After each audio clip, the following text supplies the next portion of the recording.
Salut, c'est Flo, bienvenue dans ce troisième épisode de Vendredi Imprévu. Aujourd'hui, je vais vous donner l'imprévu suivant. Vos apprenants refusent le changement. Vous avez une salle de 15 personnes, vous devez déployer une formation, un PowerPoint, mais vos apprenants ne veulent pas. Ce qu'on va voir, d'abord l'état des lieux, qu'est-ce qui se passe. Ensuite, vous allez vous poser une question importante qui est qu'est-ce que j'anime? Puis vous allez comprendre, vous allez informer, comment anticiper et je finirai avec mes conseils. Votre défi est donc de faire accepter la nouveauté à vos apprenants. Votre objectif est de dépasser votre état de stress, c'est-à-dire d'être déstabilisé. Et deuxième point, de faire adhérer votre programme aux apprenants, c'est-à-dire que vous allez devoir modifier les comportements en vous appuyant sur votre leader positif. Et je vais vous expliquer maintenant l'état des lieux. Premier point. Ce que j'appelle l'état des lieux, c'est qu'est-ce qui se passe? Alors, il y a deux choses. Votre état émotionnel et les faits. L'état émotionnel, première chose, qu'est-ce qui se passe? Bien, vous êtes stressé, vous êtes désemparé parce que votre groupe n'est pas d'accord avec vous. Ils ne veulent pas de ce que vous allez leur présenter. Et là, vous allez avoir une sorte de petit conflit puisque vous adhérez à ce programme, puisque vous le déployez, et eux, pas du tout. Donc là, il va falloir se comprendre pour pouvoir traiter le problème. Donc je vais commencer par ça, l'état émotionnel. La première des choses, pas de panique. Vous gardez le sourire, vous restez positif, vous allez trouver une solution. Donc d'abord, maîtrisez-vous. Tout va bien, on va trouver une solution. Deuxième chose, c'est votre groupe. Alors votre groupe, il y a d'abord, est-ce que tout votre groupe est concerné par ce refus de changement? Est-ce que vraiment tous vous disent non, on ne veut pas de ce nouveau programme, on ne veut pas de ce changement? Ou est-ce qu'il y a une seule personne qui est concernée, qui dans ce cas-là est votre leader négatif? Donc là, vous n'allez pas gérer les choses de la même façon. Si tout votre groupe est contre ce programme, vous allez le traiter d'une certaine manière. Et s'il n'y a qu'une seule personne qui cherche à entraîner les autres, là, vous allez avoir une attitude différente. Et la deuxième question à vous poser par rapport à votre groupe, c'est qu'est-ce qui les bloque? Qu'est-ce qui fait qu'ils ne veulent pas de ce programme? Donc en gros, quel est le cœur du problème? Donc il y a deux choses. Votre ressenti, je me maîtrise, et ensuite mon groupe. Est-ce qu'ils sont tous concernés ou pas? Ensuite, on va parler des faits. Qu'est-ce qui se passe? Les faits sont assez simples. Vous avez l'impossibilité d'animer votre formation parce que le groupe ne vous suit pas. Il refuse le changement. Donc vous allez vous poser ces questions, c'est qu'est-ce que je peux faire? Comment je peux faire adhérer mon groupe à mon programme? Comment est-ce que je peux déployer ma formation? Donc en gros, comment je peux déployer ma formation tout en faisant participer mon groupe? Ça va pour l'état des lieux? Ok, on passe à la suite. La question qu'il faut vous poser ensuite, c'est qu'est-ce que j'anime? Donc pour pouvoir réagir, il faut d'abord se poser et se dire qu'est-ce que je veux animer? Qu'est-ce que j'anime? Ça veut dire est-ce que c'est de la théorie? Est-ce que c'est de la pratique? Par exemple, si c'est de la théorie, est-ce que vous voulez leur montrer de nouvelles procédures, qui est quand même un gros changement? Je vois en centre d'appel, si vous leur donnez de nouvelles procédures qui changent complètement ce qu'ils ont appris jusque-là, ça les perturbe. Ils vont vers l'inconnu, ils ne comprennent pas, donc ils se bloquent.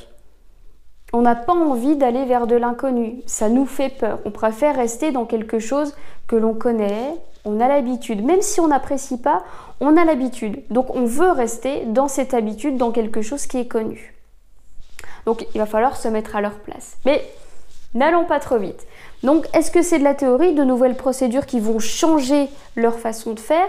Ou est-ce que là, si vous aviez de la pratique, est-ce que ce sont des nouveaux logiciels? Imaginons là aussi vous avez un tout nouveau logiciel et vous voulez leur montrer comment il fonctionne. Là aussi ils vont se braquer parce qu'ils connaissent le logiciel actuel. Ils savent comment il fonctionne, ils le maîtrisent.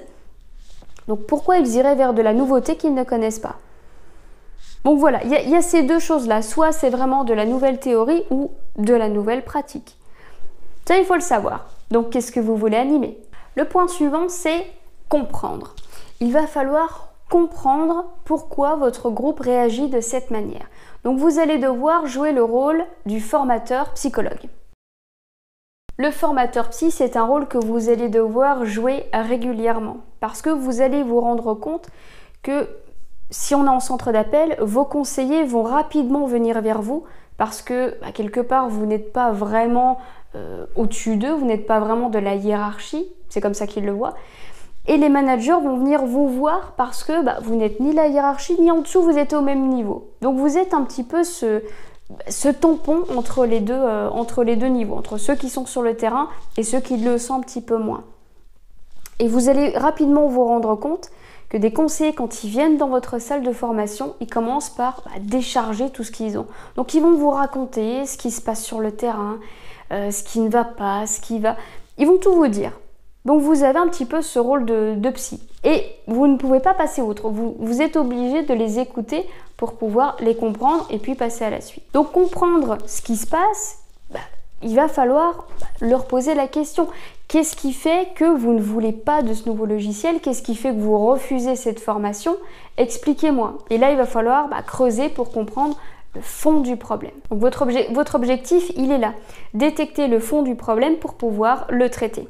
Et il va falloir faire parler votre groupe. Alors là aussi, il va falloir que ce soit bien cadré, mais il faut que vos apprenants vous expliquent ce qui ne va pas, vraiment ce qui ne va pas. Donc si une personne commence à parler, il va falloir l'écouter jusqu'au bout. Laissez-la développer son idée jusqu'au bout. Attention, une seule idée à la fois et une seule personne à la fois. Pensez bien que quand la personne va s'exprimer, ça va lui faire penser à des choses et du coup elle va vouloir vous les dire, donc ça peut durer beaucoup de temps. Et en même temps les autres vont réagir parce que ça va leur faire penser à quelque chose. Ça peut vite être le foutoir. Donc cadrez une personne à la fois et une idée à la fois, mais laissez parler la personne. Et n'hésitez pas à utiliser ce qu'on appelle la question miroir. On vous pose une question, tiens Florence, toi qu'est-ce que tu penses de ce nouveau logiciel? Il y a trop de risques de répondre. Là, vous pouvez vraiment lancer un débat qui peut être sans fin. Donc là, retournez la question. Et vous, qu'est-ce que vous en pensez de ce nouveau logiciel? À votre avis, pourquoi il est là? Et vous les faites réfléchir. Vous les faites réfléchir et plus ils vont commencer à s'exprimer, à parler, à vous dire le cœur du problème, plus vous allez pouvoir vous en servir pour les amener vers vous et les amener vers votre solution. Et du coup, déployer votre formation. Ce qui nécessite de la patience et de la tolérance. Il va falloir être patient. Chacun doit pouvoir exprimer son idée. Ça peut être long. Là, je me doute bien que vous êtes formateur, vous devez déployer dans un temps défini et vous voyez que le temps commence à courir et vous n'avez pas encore commencé. Mais tant pis. De toute façon, vous ne pouvez pas les forcer. Vous ne pouvez pas animer parce qu'ils ne veulent pas. Donc, il faut prendre le temps de les comprendre, de les écouter pour après les faire adhérer au programme. Donc, prenez le temps. Il vous faut de la patience. Et en même temps, il vous faut de la tolérance. Vous allez devoir écouter les questions, écouter leurs explications, leurs réflexions, mais sans les juger. Et là, la meilleure des façons, c'est de se mettre à leur place. Mettez-vous à leur place. Qu'est-ce que vous feriez à leur place? Est-ce que vous réagirez de la même manière ou pas? Généralement, oui, on réagit de la même façon parce qu'on ne veut pas aller vers de l'inconnu, on ne comprend pas ce qui se passe, on ne nous a pas donné de sens. Donc quelque chose qu'on ne comprend pas, on se ferme. Vous aurez réagi de la même manière. Donc vous allez les écouter. Nous, on a peur que ce nouveau logiciel soit moins bien que l'actuel. On a peur qu'il y ait trop de bugs et que du coup, ça nous prenne du temps. Laissez-les s'exprimer et vous allez pouvoir répondre à ces interrogations, mais une chose à la fois. Donc patience et tolérance. Et quelque chose qui va beaucoup vous être utile, c'est l'écoute active. Donc là, on a vraiment les 3 techniques qu'il faut utiliser pour pouvoir comprendre votre groupe. Patience, tolérance et écoute active. Pour l'écoute active, je vais vous mettre un lien donc juste en dessous de la vidéo. J'ai écrit un article sur le sujet donc qui explique ce que c'est, que le principe de l'écoute active qui va vraiment vous être utile dans votre travail mais aussi dans votre vie privée. Je vous le mets en lien comme ça vous avez tout. Néanmoins, je vais quand même résumer ce que c'est. L'écoute active, ça vous permet d'écouter, d'être concentré sur ce qu'on vous dit et surtout sur le message qu'on essaie de vous transmettre. C'est-à-dire que vous ne vous concentrez pas sur la forme, comment la personne me dit les choses, mais qu'est-ce qu'elle me dit? Quel est le message qu'elle essaie de me faire passer? Donc vous êtes sur le fond et pas sur la forme. Donc vous écoutez ce qu'on vous dit sans aucun parasite de communication. Voilà pour résumer ce que c'est. L'intérêt de l'écoute active, c'est que vous allez pouvoir reformuler. On vous donne un message et vous allez quelque part le mettre à votre sauce et le redire. Par exemple, si j'ai bien compris, tu ne veux pas utiliser le nouveau logiciel parce que tu as peur qu'il soit moins bien que le précédent, c'est bien ça. Vous voyez, là j'ai utilisé d'autres mots et je le renvoie. Et la personne va me dire oui c'est ça ou non t'as pas compris. Ça me permet d'être certain d'avoir compris le message. Et si je l'ai bien compris, non seulement vous allez voir que la personne va s'apaiser parce qu'elle se dit tiens elle m'écoute, elle écoute ce que je suis en train de dire, mais en même temps vous allez pouvoir faire un vrai échange basé sur une relation de confiance. Donc là où vous aurez besoin de temps, c'est qu'il va falloir que votre groupe s'exprime sur les craintes qu'ils peuvent avoir et c'est là où il va falloir les reconnaître aussi. Ils ont peur d'un nouveau logiciel ou de nouvelles procédures parce que ça déstabilise toute leur organisation, tout leur travail. Et là, il faut le reconnaître. C'est vrai que moi, à votre place, je serais un peu paniquée, j'aurais besoin de me rassurer. Je ne sais pas comment ça va se passer. Donc, il ne faut surtout pas hésiter à montrer que vous comprenez leur état d'esprit et reconnaissez vraiment les craintes qu'ils peuvent avoir. Néanmoins, servez-vous-en et montrez-leur qu'avant, ils ont aussi eu des succès et qu'ils ont acquis des compétences. Ils sont là depuis des années, on est dans le cadre d'une formation continue. Vous n'allez pas avoir des conseillers néophytes qui vont vous dire on est contre la nouveauté. Ils sont tout neufs, donc ça non. Vous allez surtout avoir des anciens qui sont habitués à avoir leur petit train-train et d'un coup vous bousillez tout ça. Vous déstabilisez tout. Donc là, il va falloir leur montrer que vous avez confiance en eux et ne surtout pas hésiter à les valoriser. Vous allez leur montrer qu'ils ont réussi plein de choses. Ça fait des années qu'ils sont là, ça fait des années qu'ils ont vu de nouvelles procédures, plein de nouvelles choses et quand ils sont arrivés, ils ont réussi à utiliser 5 logiciels en même temps, ils ont appris un script par cœur et ils ont réussi à atteindre tous les objectifs qu'on leur a demandé. Et ça, il ne faut surtout pas hésiter à leur remontrer. Mais regardez tout ce que vous avez réussi à faire. Et là, vraiment, bravo à vous parce que vous avez acquis plein de compétences. Vous avez réussi à faire et ça, et ça, et ça. Et n'hésitez surtout pas à vraiment leur montrer tout ce qu'ils ont réussi à faire. Et à ce moment-là, une fois que vous avez valorisé votre groupe, vous allez dédramatiser la situation. Oui, c'est un nouveau logiciel. Maintenant, prenons un petit peu de recul. Est-ce que c'est si grave que ça ? Non, ce nouveau logiciel vous permet de faire mieux telle chose. Donc là déjà, vous allez voir que vos apprenants vous écoutent un peu plus, ils sont rassurés, là ils sont presque prêts à adhérer au nouveau programme. Donc vous avez valorisé, vous avez dédramatisé, et la dernière chose, voilà, ça c'est ce que moi je finissais par faire, c'était les responsabiliser. En fait, sans le savoir, je les emmène vers ma solution à moi. Alors, ça c'est de la manipulation. Pardon, j'aime pas trop le terme, je le trouve un peu négatif, mais c'est ce que je fais. C'est-à-dire que j'emmène le groupe par eux-mêmes à se rendre compte que ma solution c'est la meilleure. Et du coup, je les fais adhérer à mon programme et je pourrais déployer ma formation. Donc, comment je vais faire ça ? Eh bien, tout simplement en les responsabilisant. C'est-à-dire qu'ils sont valorisés, la situation est dédramatisée. Et là, je leur pose la question, bon les gars, qu'est-ce qu'on fait maintenant ? On y va, je vous le montre, le programme, ou on préfère en discuter encore pendant 107 ans ? Non, qu'est-ce que vous voulez faire ? On garde un ancien programme qui fonctionne plus bien, qui vous fait perdre votre temps, ou on essaye le nouveau, quitte à le faire améliorer encore un peu plus ? Qu'est-ce qu'on fait ? Et là, forcément, le groupe, il va venir vers moi parce qu'il a envie de quelque chose qui fonctionne aussi. Ils ont besoin de gagner du temps, ils ont besoin de quelque chose d'efficace. Forcément, ils vont adhérer au nouveau programme. Voilà, tout simplement. Et là, j'aurais réussi à animer ma formation. Parce que j'aurais pris le temps. Ça peut prendre un moment, le temps que tout le monde s'exprime, mais il faut. Si vous déployez votre formation en leur disant non, moi j'ai prévu mon temps, j'ai 1 heure pour animer, je vais animer, je ne vous écoute pas, bah, elle ne sert à rien votre formation. Vous perdez 1 heure à animer pour rien, et eux, de toute façon, ne vous écoutent pas et ils sont contre vous. Donc vous êtes dans un conflit qui ne peut pas se régler. Donc non, il faut prendre le temps, écoutez-les, on va comprendre ce qui se passe et on va traiter le problème ensemble. Ok, c'est tout bon, on passe au point suivant. Le point suivant, vous allez informer. Alors informer, ça veut dire informer votre hiérarchie. Vous avez eu un souci dans votre animation, vous avez eu un souci dans la régulation de votre groupe, il va falloir le dire et le faire remonter à votre hiérarchie. Cette information doit être dite. Vous avez pris, je sais pas, 10 minutes, un quart d'heure pour recadrer votre groupe, il faut que ce soit remonté. Non seulement prévenir que ce groupe-là, il y a un souci, ou alors il y avait une seule personne qui était concernée, il faut que ce soit dit, ou alors c'était tout le groupe qui n'adhérait pas du tout au programme. Pourquoi le dire à votre hiérarchie? Tout simplement parce que les autres groupes peuvent être concernés aussi.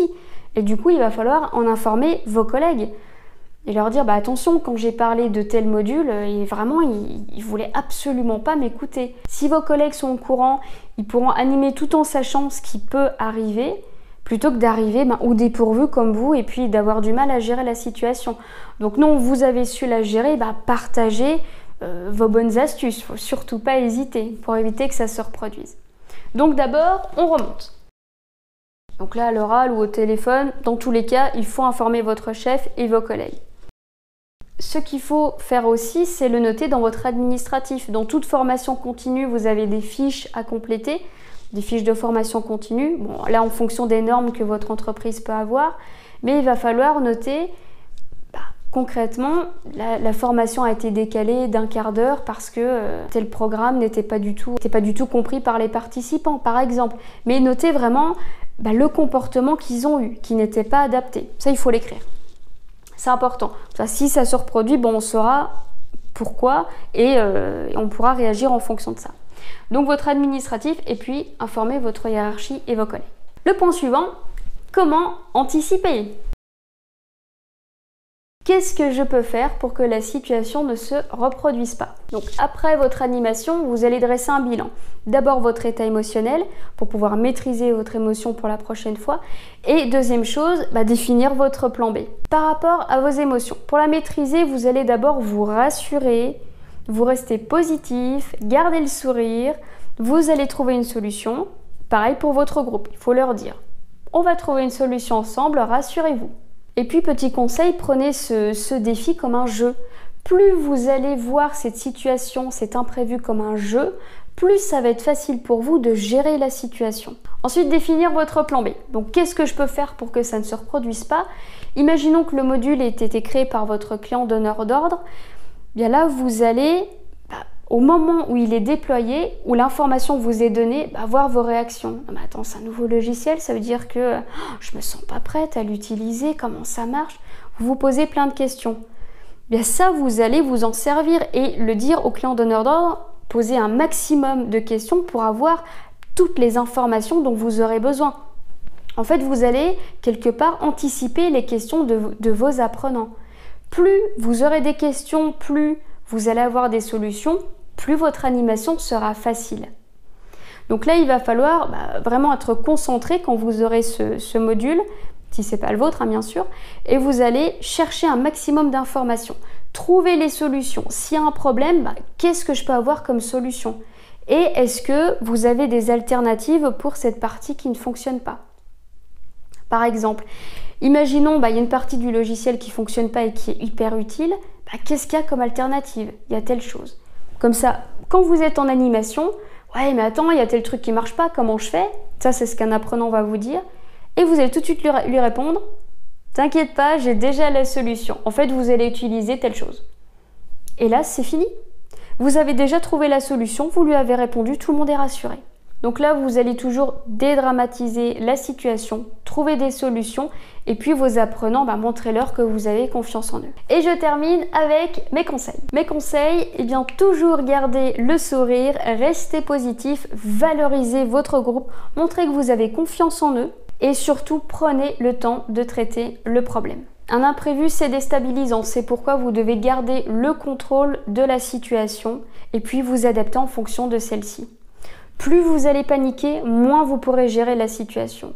Donc vraiment, détendez-vous, rassurez-vous, vous allez maîtriser. J'en ai terminé avec ce troisième vendredi imprévu.